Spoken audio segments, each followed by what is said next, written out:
ನಮಸ್ಕಾರ ವೀಕ್ಷಕರೇ, ಮುತ್ತಿನಂಥ ಮಾತಲ್ಲಿ ನಾನು ನಿಮ್ಮ ಸುನೀತಾ ಮಾತನಾಡೋದು. ನಾನಿವತ್ತು ರಾಯರ ದರ್ಶನ ಮಾಡಬೇಕು ಅಂತಂದ್ಬಿಟ್ಟು ಬಂದಿದ್ದೀನಿ.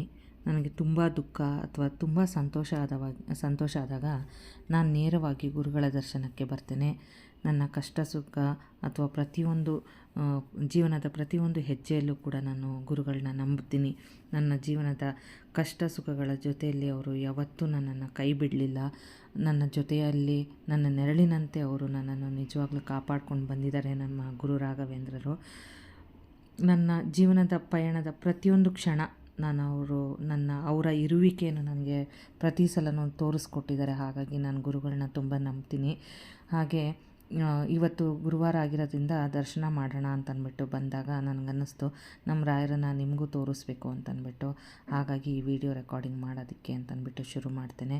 ಹಾಗೆ ಪ್ರದಕ್ಷಿಣೆ ಬರೋದಕ್ಕೆ ಅಂತಂದ್ಬಿಟ್ಟು ಒಂದು ಸುತ್ತು ಪ್ರದಕ್ಷಿಣೆ ಬರುತ್ತಾ ನನ್ನ ಮುತ್ತಿನಂಥ ಮಾತು ಚಾನಲ್ ಬಗ್ಗೆ ಒಂದು ವಿಶೇಷ ಕೋರಿಕೆ ಇಟ್ಕೊಂಡು ಇಲ್ಲಿ ಪ್ರದಕ್ಷಿಣೆ ಬಂದೆ. ಹಾಗೂ ನನ್ನ ಪ್ರತಿಯೊಬ್ಬ ಸಬ್ಸ್ಕ್ರೈಬರ್ಗಳಿಗೂ ಕೂಡ ಇದರಲ್ಲಿ ನಾನು ನೆನಪು ಮಾಡ್ಕೊಳ್ತಾ ಇದ್ದೆ. ನಾನು ಏನು ಪ್ರದಕ್ಷಿಣೆ ಬರಬೇಕಾದ್ರೆ ಕಾರಣ ಮುತ್ತಿನಂಥ ಮಾತು ಚಾನಲ್ ಓಪನ್ ಆಗಬೇಕಾದ್ರೆ ನಾನು ಮತ್ತು ರಾಯರು ಇಬ್ಬರೇ ಇದ್ದೆವು.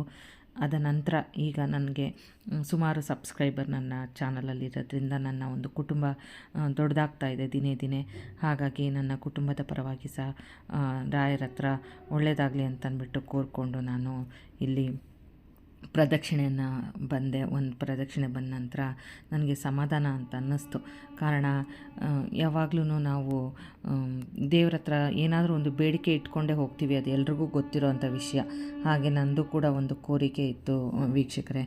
ಅಂದರೆ ನನ್ನ ಸಬ್ಸ್ಕ್ರೈಬರ್ಸ್ಗಾಗಿರ್ಬೋದು ಅಥವಾ ನನ್ನನ್ನು ಪ್ರತಿ ಸಲ ಪ್ರತಿಯೊಂದು ಹೆಜ್ಜೆಯಲ್ಲೂ ಕೂಡ ಜೊತೆಗಾರರಾಗಿ ನಿಂತು ನನ್ನ ಈ ಚಾನಲ್ನ ಮುಂದುವರ್ಸೋದಕ್ಕೆ ನನಗೆ ಪ್ರತಿಯೊಬ್ಬರು ಯಾರು ನನ್ನ ಬೆನ್ನಿಂದೆ ಇದ್ದು ಅವರು ನನ್ನನ್ನು ಮುಂದೆ ತರಲಿಕ್ಕೆ ಪ್ರಯತ್ನ ಮಾಡ್ತಿದ್ದಾರೋ ಅವರೆಲ್ಲರಿಗೂ ಒಳ್ಳೆಯದಾಗಲಿ ಅಂತ ಕೇಳ್ಕೊಳ್ತಾ ನಾನು ಈ ಪ್ರದಕ್ಷಿಣೆ ಬಂದೆ. ಯಾಕಂದರೆ ನನ್ನ ಬೆನ್ನ ಹಿಂದೆ ನಿಂತವರಲ್ಲಿ ಸುಮಾರು ಜನ ಇದ್ದಾರೆ.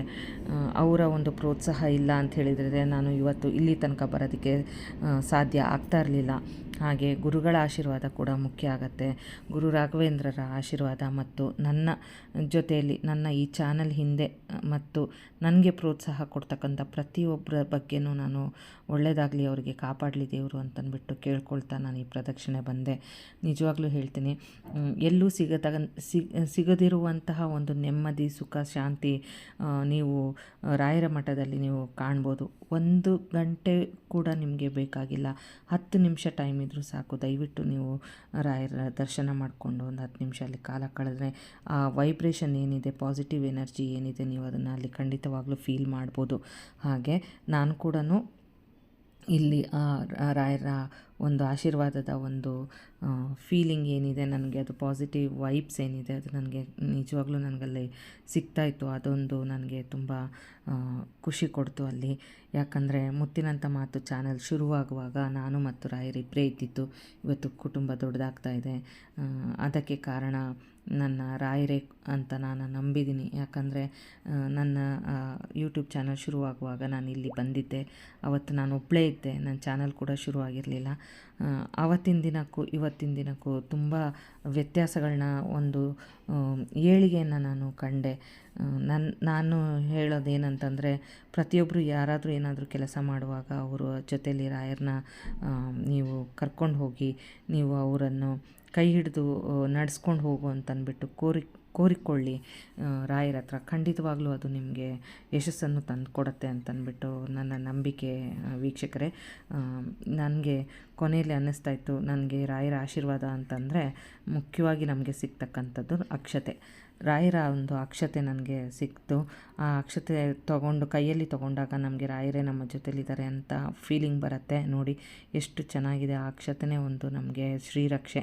ಹಾಗಾಗಿ ನಾನು ಅಕ್ಷತೆಯನ್ನು ತೊಗೊಳ್ತೀನಲ್ಲಿ, ಅಕ್ಷತೆನ ತೀರ್ಥನ ತೊಗೊಂಡು ಅದ ನಂತರ ನಾನು ಅಲ್ಲಿಂದ ಮುಂದುವರಿಯೋಣ ಅಂತ ಹೇಳಿ ನಾನು ಹೊರಡ್ತೀನಿ. ರಾಯರ ಆಶೀರ್ವಾದ ನಿಮಗೆಲ್ರಿಗೂ ಇರಲಿ, ಸದಾ ರಾಯರು ನಿಮಗೆ ಕಾಪಾಡಲಿ ಅಂತಂದ್ಬಿಟ್ಟು ನಾನು ರಾಯರ ಹತ್ರ ಕೇಳ್ಕೊಳ್ತೀನಿ.